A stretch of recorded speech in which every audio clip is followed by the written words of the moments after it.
ಭವನವನ್ನು ಸುತ್ತಮುತ್ತಲು ಸ್ವಚ್ಛಗೊಳಿಸಬೇಕು. ಅಂಬೇಡ್ಕರ್ ಭವನಕ್ಕೆ ಬಣ್ಣವನ್ನು ಹಾಕಬೇಕು. ಅಂಬೇಡ್ಕರ್ ಭವನದಲ್ಲಿ ಕನಿಷ್ಠ ಮೂಲಭೂತ ಸೌಲಭ್ಯಗಳಿಂದ ಕುಡಿಯುವ ನೀರಿನ ವ್ಯವಸ್ಥೆ ಆಗಿರ್ಬೋದು, ಶೌಚಾಲಯದ ವ್ಯವಸ್ಥೆ ಆಗಿರ್ಬೋದು, ಆ ವ್ಯವಸ್ಥೆಗಳನ್ನು ನೀವು ಮಾಡಬೇಕು.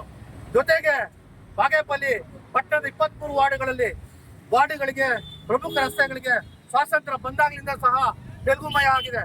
ಹೆಸರನ್ನು ಕರಡೀಕರಣ ಮಾಡಿ ಅಂತ ಸುಮಾರು ಸತಿ ನಾವು ಮಾಹಿತಿ ಕೊಡ್ತಾ ಇದೀವಿ, ಅರ್ಜಿಗಳು ಕೊಡ್ತಾ ಇದೀವಿ. ಯಾವುದೇ ಕ್ರಮ ಕೈಗೊಂಡಿಲ್ಲ. ಇವತ್ತು ಪುರಸಭೆ ಪಕ್ಕದಲ್ಲಿರುವಂತಹ ವಾರ್ಡ್ಗೆ ಜನ್ನಲ್ ಬಜಾರು ಅಂತಾರೆ. ಮತ್ತೊಂದು ವಾರ್ಡ್ಗೆ ಕೊತ್ತ ಟ್ಯಾಂಕಿ ರೋಡು, ಪಾತ ಟ್ಯಾಂಕಿ ರೋಡು, ಕೊತ್ತ ಮಸೀದಿ ರೋಡು, ಏನು ಸಂತೋಪ್ ರೋಡು, ಏನಿದೆಲ್ಲ ನಾವು ಕರ್ನಾಟಕದಲ್ಲಿ ಇದೀವಾ, ಆಂಧ್ರ ಪ್ರದೇಶದಲ್ಲಿ ಇದೀವಾ? ನೀವು ಕರಡೀಕರಣ ಮಾಡಿ ಭಗತ್ ಸಿಂಗ್ ರಸ್ತೆ ಅಂತ ಹಾಕಿ, ಗಾಂಧಿ ರಸ್ತೆ ಅಂತ ಹಾಕಿ, BR ಅಂಬೇಡ್ಕರ್ ರಸ್ತೆ ಅಂತ ಹಾಕಿ, ವಾಲ್ಮೀಕಿ ರಸ್ತೆ ಅಂತ ಹಾಕಿ, ಕೆಂಪೇಗೌಡ ರಸ್ತೆ ಅಂತ ಹಾಕಿ, ಶಿವಾಜಿ ಮಹಾರಾಜ ರಸ್ತೆ ಅಂತ ಹಾಕಿ, ಟಿಪ್ಪು ಸುಲ್ತಾನ್ ರಸ್ತೆ ಅಂತ ಹಾಕಿ, ಎಲ್ಲಾ ಹೆಸರುಗಳು ದೇಶಭಕ್ತರ ಹೆಸರು ಹಾಕಿ, ಕವಿಗಳ ಹೆಸರು ಹಾಕಿ, ಜ್ಞಾನಪೀಠ ಪ್ರಶಸ್ತಿ ಹೆಸರು ಹಾಕಿ, ಈ ಹೆಸರುಗಳು ಹಾಕೋ ಮೂಲಕ ಅಂಚೆ ವಿಳಾಸಕ್ಕೂ ಅನುಕೂಲ ಆಗುತ್ತೆ.